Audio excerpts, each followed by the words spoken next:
요한계시록 6장 9절, 10절, 11절 말씀을 보겠습니다.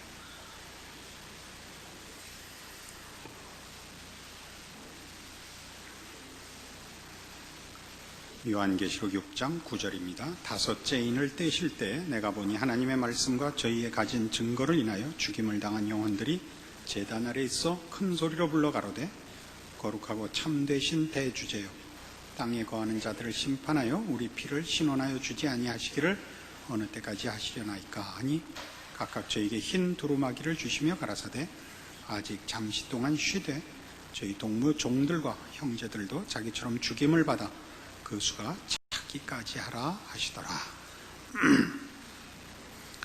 앞에 나왔던 네 인과 달리 다섯째 인에서는 이제 그 내용이 급변해서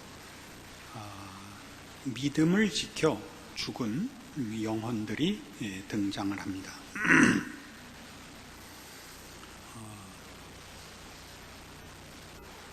저들이 큰 소리로 하나님 앞에 부르짖기를 우리의 피를 신원해 주십시오 라고 간구하고 하나님께서는 저희에게 흰 두루마기를 주시고 아직 잠시 동안 쉬며 기다리라 라는 명령을 주십니다. 이것이 다섯째 인의 내용입니다. 이 신원해 주십시오 라는 외침을 하는 이 영혼들이 말하자면 제단 밑에 있습니다. 이 제단 아래에 있다라는 이 묘사는 믿음을 지켜서 순교한 것을 의미합니다. 끝에도 나오지만 11절에 있는 바와 같이 아직 잠시 동안 쉬되 저희 동무 종들과 형제들도 자기처럼 죽임을 받아 그 수가 차기까지 하라 이렇게 해서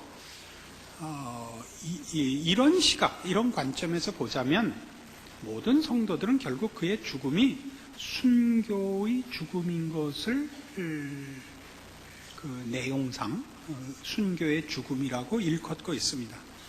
우리는 순교라는 것을 특정화해서 신앙을 위하여 실제적인 처형을 받은 것만으로 생각하는데 지금 계시록 6장의 표현대로 하자면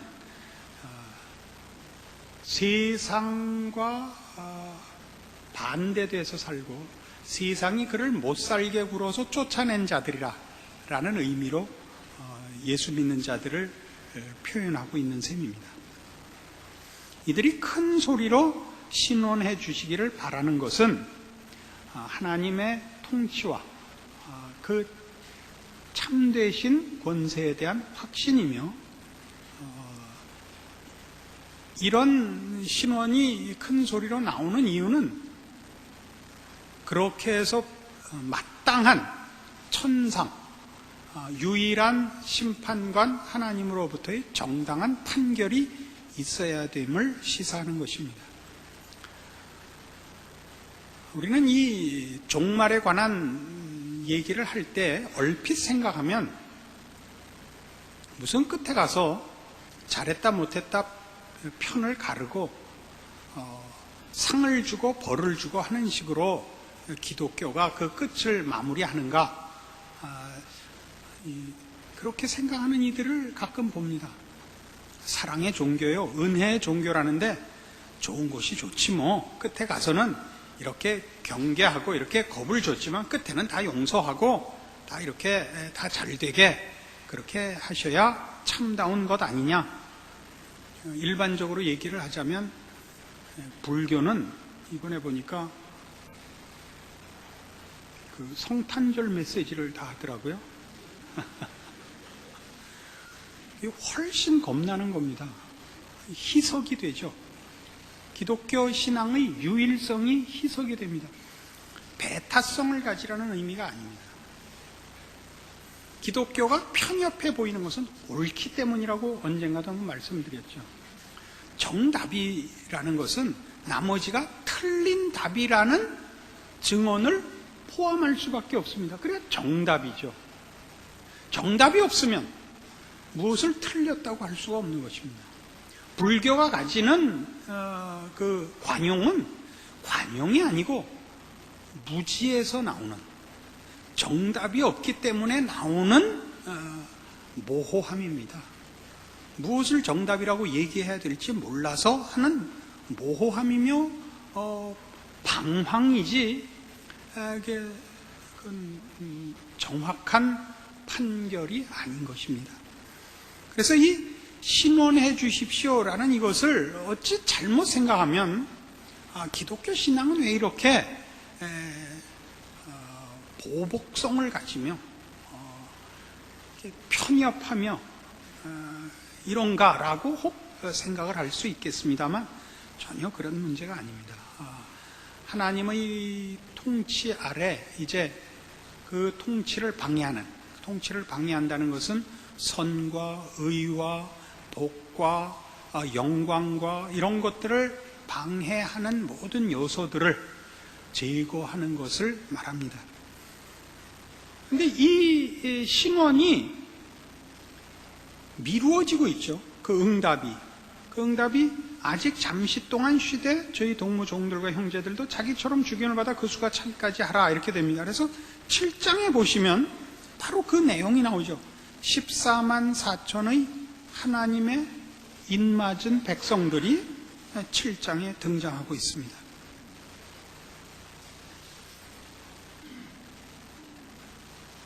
이 14만 4천은 물론 상징적인 숫자고 하나님 앞에 택함을 받은, 하나님의 백성으로 부름을 받은 영혼들입니다. 이 14만 4천이 다 차기까지는 하나님의 최후의 심판은 미뤄져야겠고, 이것이 다 차면 물론 심판은 속히 실행될 것입니다. 그래서 잠시 쉬어라, 그러나 그 다음에는 심판을 이루겠다라는 내용이 포함된 이 잠시 동안 쉬어 그 수가 다 차기까지 하라는 이 7장에 14만 4천이 있고 8장에 가면 당장 그 응답이 떨어지는 것을 봅니다. 8장 1절, 일곱째 인을 떼실 때 하늘이 반시 동안쯤 고요하더니 내가 보면 하나님 앞에 쉬한 7 천사가 있어 7 나팔을 받았더라. 또 다른 천사가 와서 제단 곁에 서서 금향로를 가지고 많은 향을 받았으니 이는 모든 성도의 기도들과 합하여 보좌 앞 금단에 드리고자 함이라. 향연이 성도의 기도와 함께 천사의 손으로부터 하나님 앞으로 올라가는지라. 천사가 향로를 가지고 단 위에 불을 담아다가 땅에 쏟음에 뇌성과 음성과 번개와 지진이 나더라. 그래서 땅에 쏟은 단 위에 불, 뇌성과 음성과 번개와 지진의 내용이 7 나팔로 이제 구체적으로 묘사되어 나가는 것입니다. 이들이 받은 그 제단 아래에 있는 자들, 말하자면 제사법을 연상하는 것이죠. 하나님 앞에 제물을 바칠 때 제단 위에서 그 제물을 드리고 그 제단 밑에다 피를 쏟는 것입니다. 그러니까 제단 밑에 있다는 건 그 처형된 잡은 제물인 것을 의미하죠. 이 세상에서 순교받은 자들입니다. 그들이 받은 보상은 흰 두루마기입니다. 그것이 11절에 나오죠. 흰 두루마기를 입었습니다. 이 흰 옷은 이 계시록에 여러 번 등장합니다. 3장 4절 보실까요?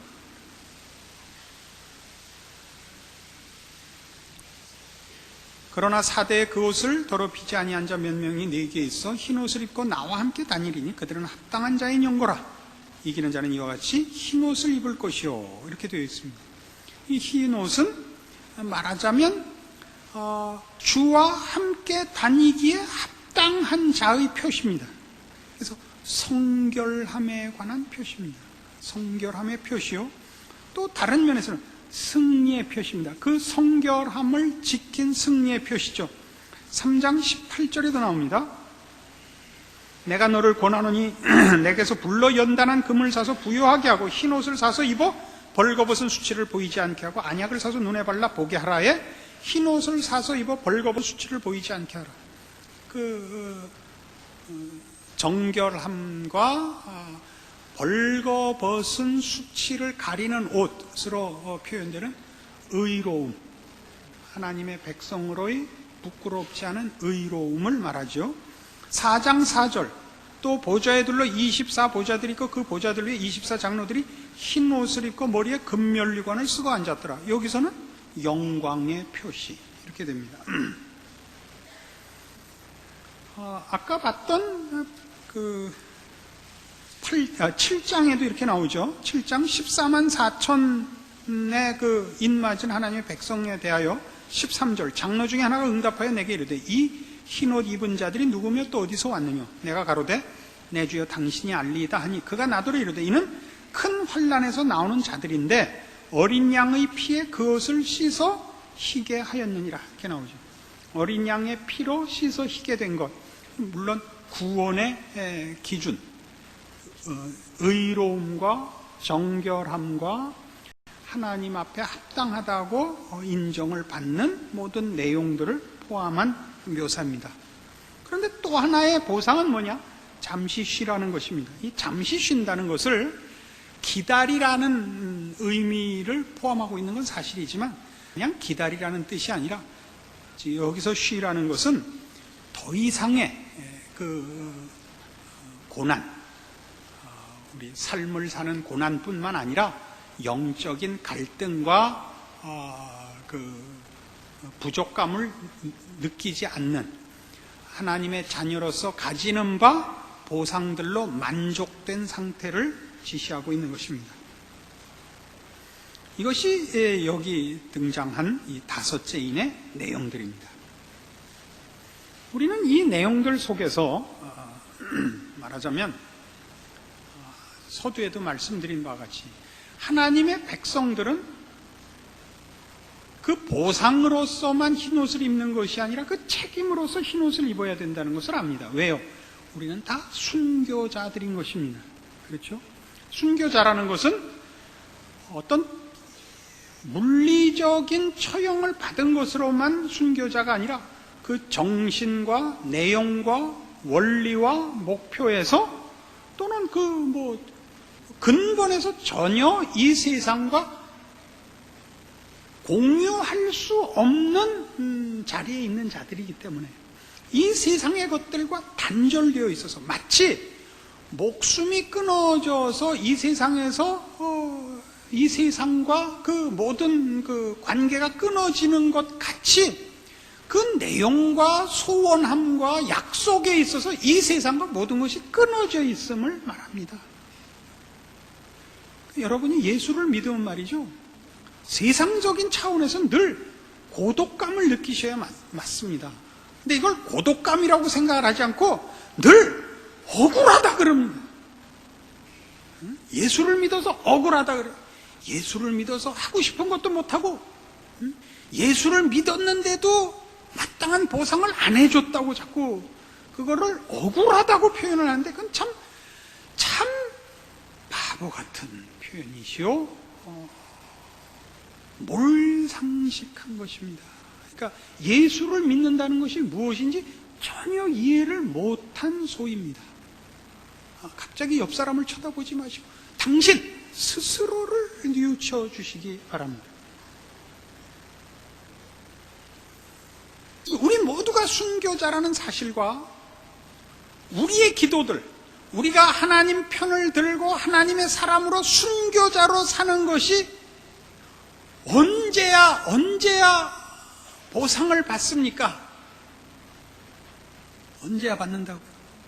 하나님의 종들이 다 수가 찰 때까지 기다려야 되는데 그 기다림이 다만 이런 초조함과 또는 불만을 감수하는 기다림이 아니라 아까도 얘기한 흰 옷을 입은 쉼이라는 걸 잊지 마셔야 됩니다.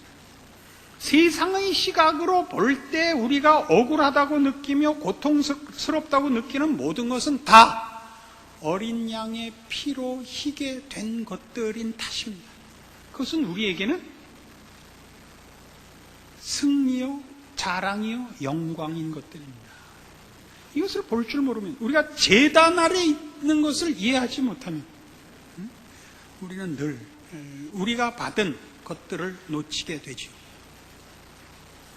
이미 우리는 여기 먼저 간 성도들이 주의 품 안에서 흰 옷을 입고 쉬고 있는 것이 미래적인 우리의 운명이거나 약속일 뿐만 아니라 하나님의 자녀된 예수를 믿는다 고백하는 모든 하나님의 백성들은 믿음과 동시에 늘 이 자리에 있습니다.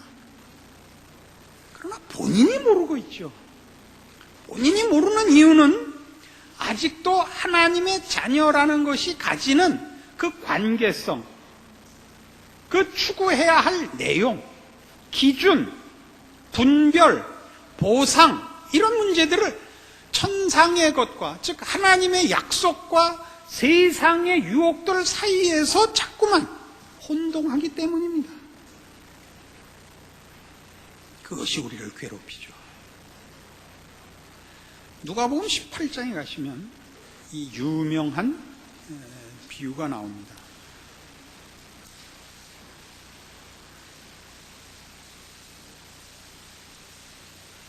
누가복음 18장 2절에 예수님께서 이런 비유를 하십니다.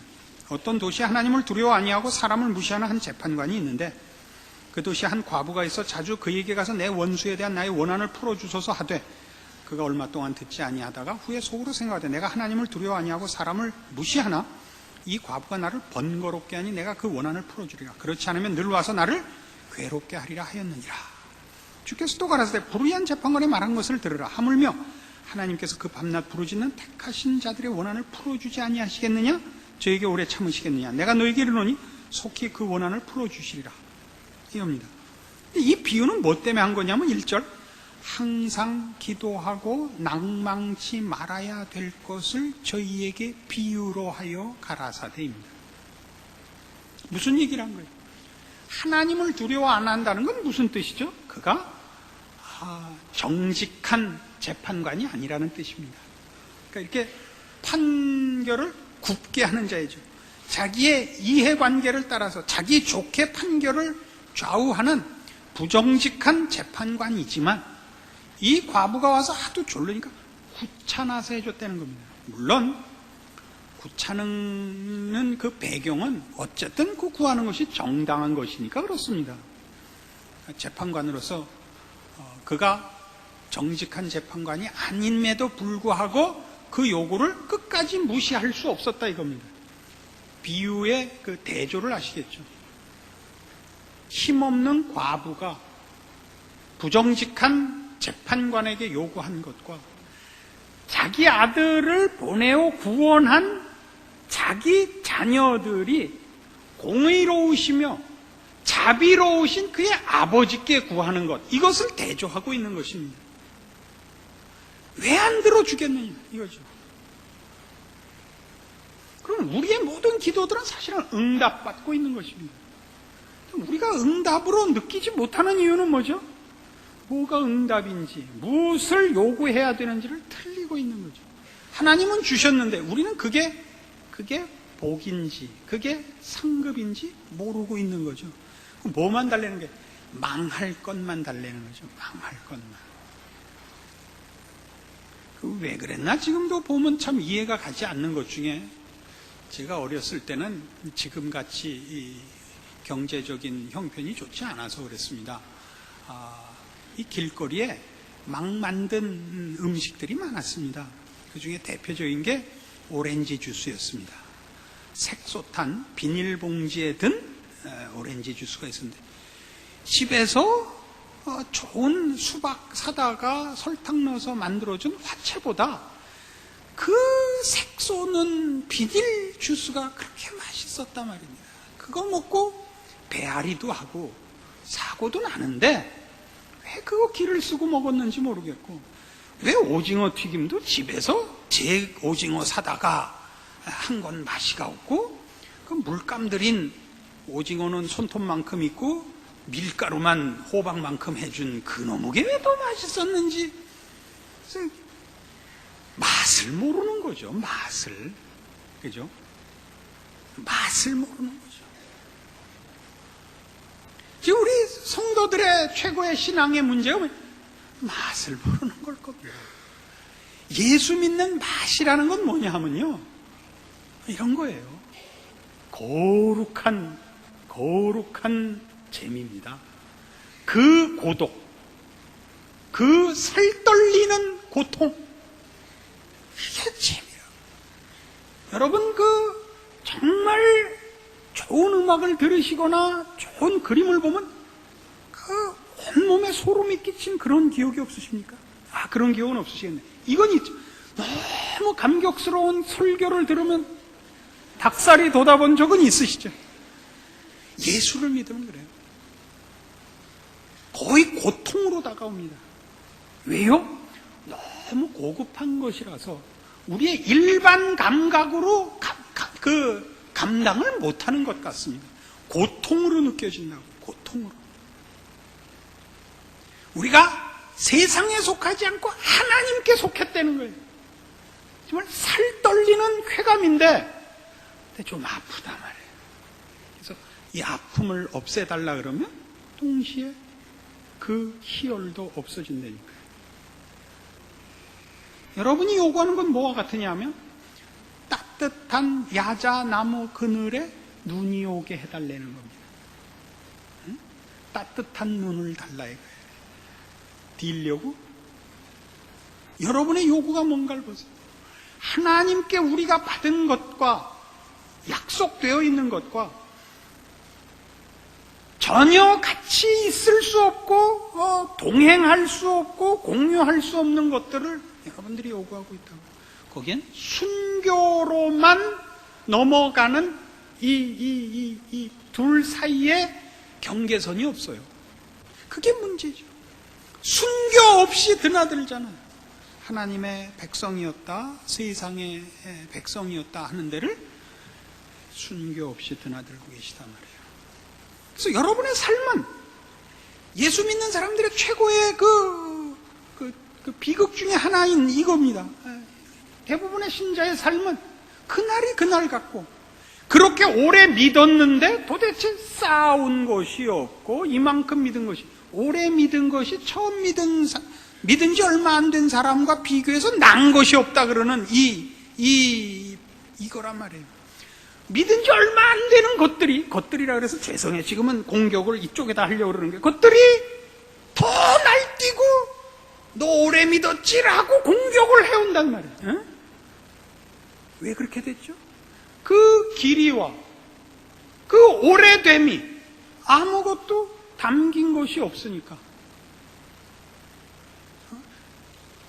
자루긴 산타클로스 든 선물은 없었다, 이렇게 된 거예요. 그러니까 우리 서로가 이게 도대체 오래 믿은 게 무슨 의미가 있나, 예수를 믿었다는 게 뭔가, 이렇게 됐죠. 우리가 쌓아온 것이 무엇인가 하는 것이죠.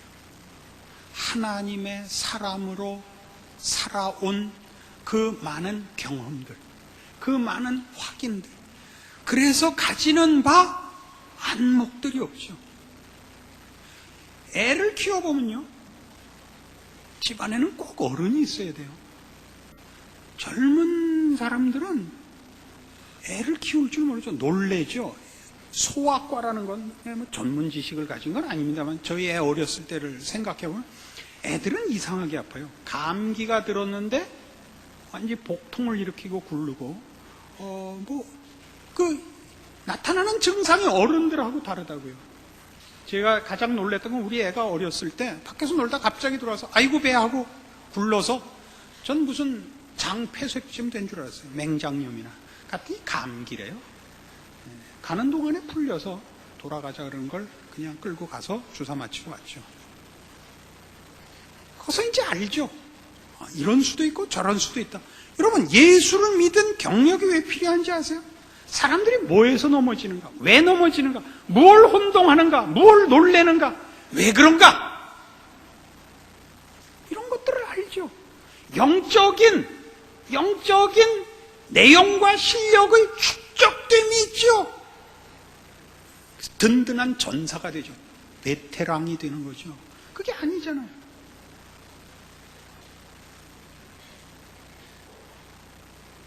흰 옷을 입은 상급을 받았을 때 그런 고급한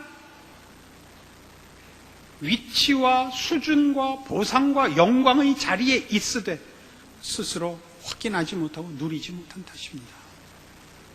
여러분들의 한숨과 수고들이 더 많은 하나님의 백성들을 만들어내며 그 일에 여러분이 쓰이고 있음을 모르는 탓입니다. 아니, 실제로 쓰임 받은 적이 거의 없죠. 대부분의 교인들은 예수 안 믿는 게 하나님 앞에 더 도움인 적이 너무나 많습니다. 그렇죠? 어떤 왼수들은 절에 갔으면 나중에 하나님 앞에 더 많은 상을 받았을 사람이 있죠. 그죠? 그 사람이 절에 갔으면 절을 홀딱 망치게 했을 거예요. 이게 예수를 믿하고 교회를 망친단 말이에요. 근데 누구라고 이름은 밝히지 않겠어요.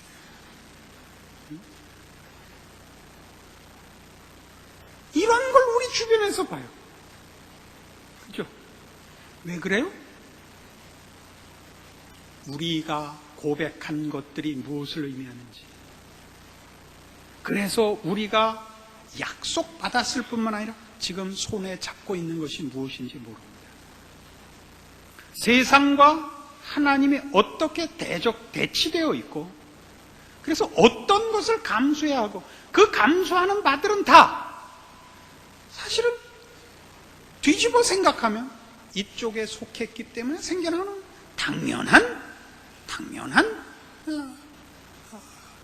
증상들입니다. 감수해야 하는 것이요, 그건 우리의 자랑들입니다. 그걸 하셔야죠. 여러분은 정직하게 살면 세상으로부터 놀림을 받습니다. 여러분 성실하게 살아도 세상으로부터 놀림을 받습니다. 그 놀림 때문에 여러분이 정직과 성실을 버린다면 여러분은 정말 바보죠. 여러분은 세상 사람인 것입니다. 세상이 뭐라고 하느냐가 아니라 하나님이 뭐라고 하느냐가 더 중요하며, 하나님의 말씀의 진실함은, 사람은 결과보다 과정이 더 평가받아야 되는 것입니다. 그가 정직하고 그가 성실하다면 결과와